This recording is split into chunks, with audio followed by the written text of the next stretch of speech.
Hey guys, welcome to today's episode of the Chiro Couch, the first one of the year. I hope your New Year's was great and Santa was good to you also.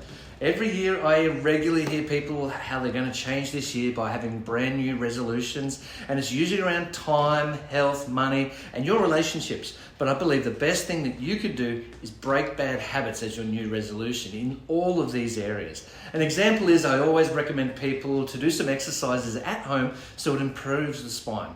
But I'm forever hearing the same old excuses as to why people don't have the time or don't have the energy, etc., and they just don't get the results.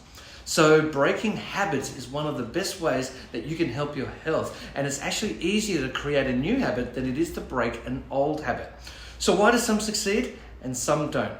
Why is it so hard to form habits, and why is it so hard to break some bad ones?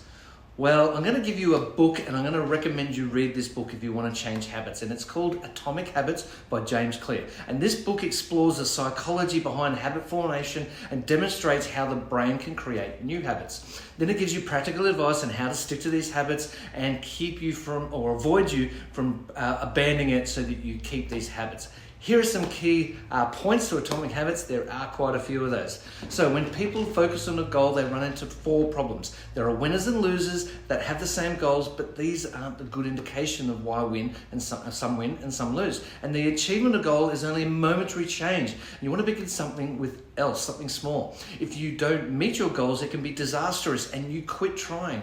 And goals aim for a specific accomplishment instead of sustained change, which means they don't last long once you reach the goal. You need to focus on sustained change or something that's going to be going on forever.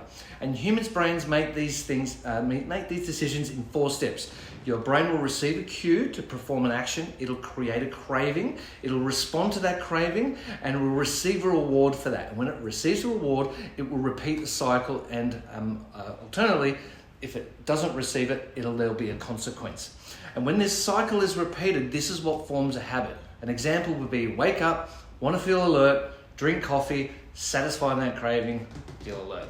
And human brains are also hardwired to take the path of least resistance. So when changing bad habits, you want to make it obvious. You want to make it attractive and you want to make it easy. And you've got to make it satisfying at the end of it. The harder you make it, the harder it will be to break it.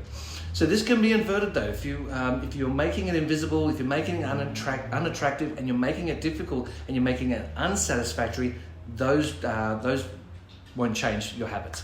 Your environment is one of the other important features that you've got to consider. Okay, if you're constantly going into the same environment that's creating a problem, for example, if you go to a pub when you're trying to quit drinking, that's not a good idea. And one way to make habits more attractive is to reframe them for their benefits instead of their drawbacks. For example, in saving money for the future bounty, as opposed to saying for a sacrifice right now. You might like to do the point out method. Sorry, I'm getting jumbled here, where you get to do something instead of have to do something. And the one that's really important is habits are not formed based on time, they're based on frequency. A behavior will become automatic when its habit loop is completed a certain amount of times. Okay, and the effective way is to start with a simple, easy version that's done in 2 or less minutes. So for example, instead of doing a 2-hour workout, try 10 push-ups. This is easy to do and you can build bigger habits as you go. And another trick is to develop habits that set up systems of reward or punish those that are not. An example with, if you want to break habits from daily Starbucks visits, set up a saving account so it deposits the amount of money that you would have spent in your bank account on the day that you skip the coffee. And when you look at your bank account, that psychological reward of their bank balance increasing encourages you to repeat that behavior. Another way is to evoke several factors that might break the habit easier. For example, mark every time on a calendar that you broke the habit. It's obvious because you get to see a little bit of a pattern when you do it and when you don't do it. And people like the desire of streaks of behavior, and you can see it every single day. Now, another one is you can enlist an accountability partner so that you're not just doing it for you, but you're knowing that somebody else will pull you up if you're wavering or if you're cheating along the way. And human brains are hardwired to appreciate these challenges as well, but don't make them too difficult, for example, because this means they either might be too easy or they might be too hard, and therefore you need to make sure your habits are in between those. So There's a lot there. In summary, remember the 4-step framework to habit formation. The process is to develop the habit in basic 4 steps. The brain receives a cue, it creates a trigger, generates a craving, and then responds to that craving.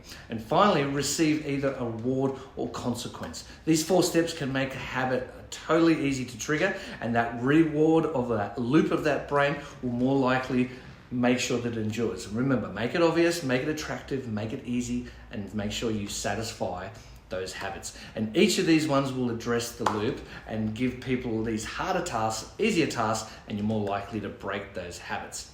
Unfortunately, self-improvement is often very difficult to do, and we create goals and sometimes create small goals and big goals, but the most significant part is that you've got to place it into your daily life so you create these loops. Don't become preoccupied with the goals.